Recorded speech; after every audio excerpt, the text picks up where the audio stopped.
Hey everyone, today we are reading Psalm 46 together. It's a psalm that declares God's power and his presence with us at all times.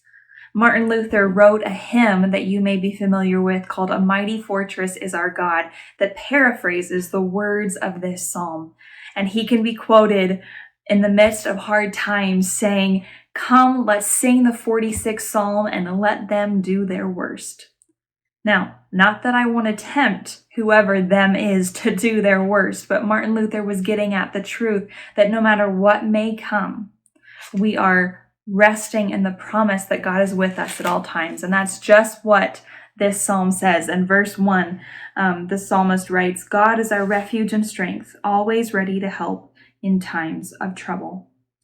The author then goes into painting a picture of ultimate destruction physically on this earth, of mountains falling into the sea, the oceans roaring, and just destruction coming.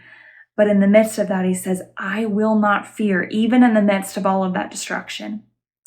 And then the next section of verses goes into talking about a river that flows through the city of God. Now, what's interesting is that rivers are sources of life. They are good for water, not only for people to intake, but also for agriculture and farming and trade. So cities formed around rivers in order to promote life. But what's interesting is that Jerusalem did not have a river that flowed through it. And so the psalmist is saying that God is the river of life that is sustaining, that is flowing through the city to give life. And ultimately, God is the ultimate sustainer of life.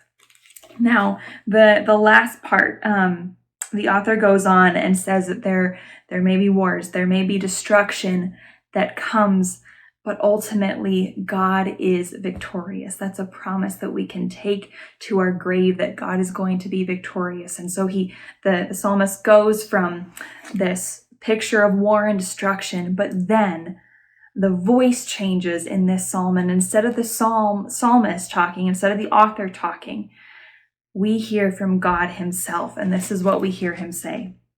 He says, "Be still and know that I am God. I will be honored by every nation. I will be honored throughout the world."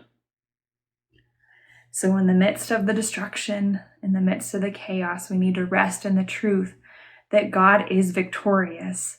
And when that day comes, when God is ultimately victorious, there will be no other reaction than to simply be in awe of who God is. And it says in the Bible that every nation will know that he is God.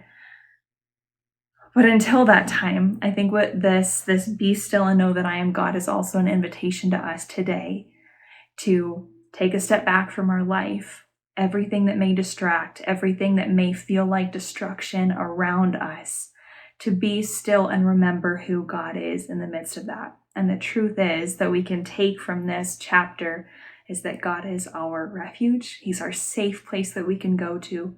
He is our strength, our sustenance, our source of life. And he's going to be with us no matter what may come.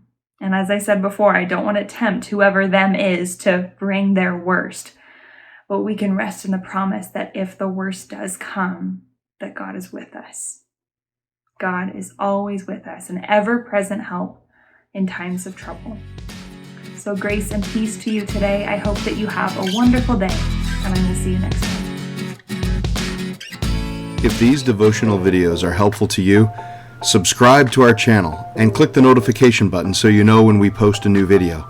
And of course, please share them with others.